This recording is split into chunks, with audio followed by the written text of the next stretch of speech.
So you're thinking about making a YouTube channel.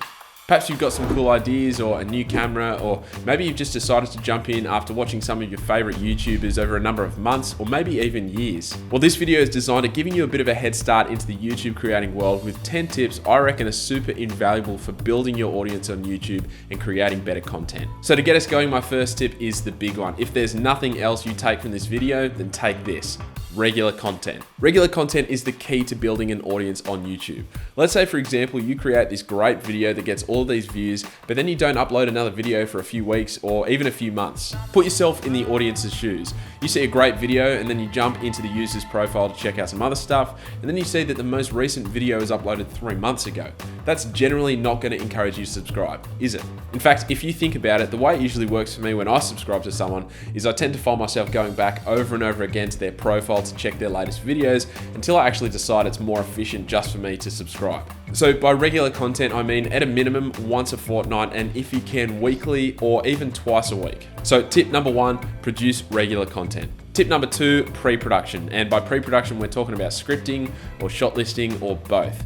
If you're going to be making regular content, you need to be planned so you don't spend days filming, days thinking about what to say to camera, and days actually saying it to camera. Coming up with some sort of an outline as to what you're going to be talking about and the shots you need will save you so much time, and the more time we have, the more content we can create. The next tip I reckon is super important, and that is work with what you have, acknowledging its capabilities and its limitations. So you may watch some of your favorite YouTubers doing these crazy high quality videos, and understandably you want to be doing exactly what they're doing, but perhaps you only have a smartphone and a cheap tripod to work with. I've seen so many YouTubers creating videos with their iPhone, which in and of itself is fine, but they're trying to do these slow epic panning shots, and because they're not acknowledging that their gear probably isn't capable of doing that, it actually ends up coming off pretty amateur. So what I'm saying is work with what you have and make the best out of that. So perhaps for a while that might mean you just film yourself talking directly to the camera using a static locked off wide shot, and then maybe you can use some close-ups that are also static and non-moving to help complement what you're talking about.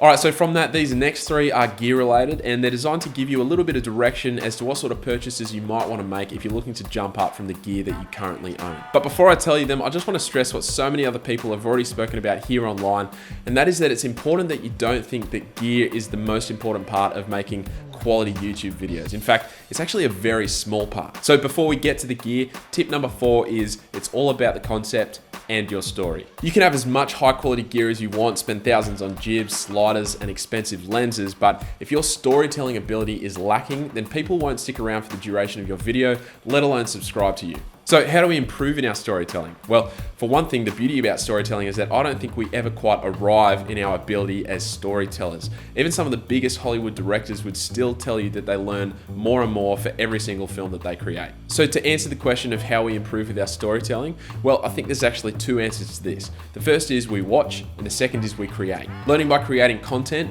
making mistakes, figuring out what was good about that project, what wasn't so good about that project is absolutely key. You learn so much just by creating. And secondly, you learn by watching others, those who have learned a lot more than us. I can tell you right now, there's heaps of YouTube channels out there where you can just sit back and be taught absolute gold on how to create good content. It's unbelievable. So with that crucial tip out of the way, let's jump into a few tips on gear, and this first one is in regards to your camera. If you're looking to make your first proper camera purchase, then I think it's really unwise, and I certainly wouldn't recommend you purchasing this super expensive 4K beast, especially if your only experience with cameras is on your smartphone. You'll end up sacrificing your storytelling ability so much because you'll rely on the high-end picture quality and not your story. So if you're looking to buy your first proper camera, then my recommendation and tip to you is go with an old model or something secondhand. I bought my Canon T3i a little over 1.5 years ago, and even then it was an outdated model, and because of that, it significantly reduced the final cost. With a kit lens, it was around 550 Australian dollars, which is just over 400 US dollars, and this thing's been an absolute beast. Image quality is great, it's super inexpensive, and above all that, I cannot tell you enough about how much I've learned using this camera. And on top of that, I'm not actually looking to upgrade in the near future as well. My next tip is kind of 2 for the price of 1 in regards to lighting. And the first is actually put thought into your lighting. And secondly, experiment with what you already have. One thing I've learned, and I'm learning about so much lately, is that lighting is without a doubt the key ingredient in getting your films looking epic and cinematic. Yet so often, and I'll put myself in this category, it's the last thing that new YouTube creators in particular consider, thinking it's all about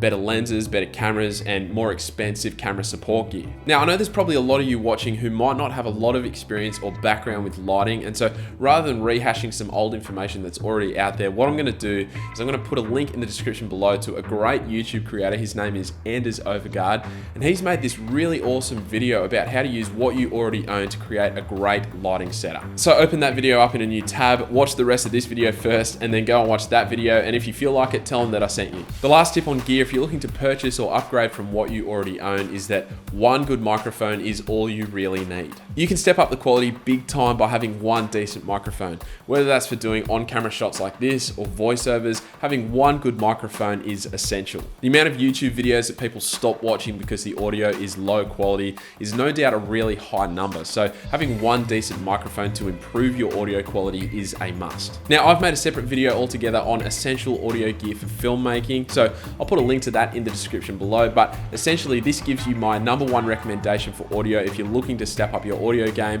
and that is the Zoom H4n. Watch the link below, it goes into a lot more detail. Okay, moving away from gear, but staying on audio, and that is music. Now, I think the temptation for all of us is that we go out, we grab our favorite mainstream, or maybe not even so mainstream tracks, and we whack them in the background of our video, but this can actually result in some copyright issues, particularly if you're uploading to YouTube. So there's one great free tool that I think everyone should check out, and that is the YouTube Audio Music Library. They have over 1,000 different songs to pick from with a bunch of different genres, and it's just a great, easy way to have access to a lot of music that isn't going to affect your channel in terms of legal issues. Tip number 9 is create a good thumbnail. I think often we spend all this time creating an epic video and then upload it and give little to no thought to our thumbnail. But if you think about it, aside from the title, the thumbnail is the first and potentially only piece of information our potential audience might get that might entice them to watching our videos. So I think this is often a big difference between having an audience coming to your video and getting no traffic at all. As of right now, I currently treat my thumbnails as I would photography, with the occasional piece of text if I think it'll add to what's already there. But I recently learned that using proper camera stills as opposed to freeze frames from your footage is a much better quality thumbnail on its own. So put some thought into your thumbnails. So to wrap this all up, tip number 10 is put yourself in the audience's shoes. And what I mean by that is try and remove yourself as much as possible when editing and viewing back the film. You may think this particular shot or that particular piece of information is cool, but if you think about the fact that the audience who's watching your video may not actually understand that reference or in-joke, then you might actually think twice about whether or not you need to include it. And this goes for editing too. Ask yourself, is this information really necessary? If you could have said the same thing that took you 1 minute in 15 to 30 seconds, then definitely edit it out. Let's all be real and acknowledge that as viewers, we often don't have the patience to sit around while someone else babbles on, particularly when it comes to the internet. So the shorter we can keep our videos, the better. And that's it. These 10 simple tips will go a long way in creating quality YouTube content and building an audience. If you've got some other tips that you think will help some people out, then please put them in the comments below. That's always very much appreciated. But thanks for watching, and I'll catch you later.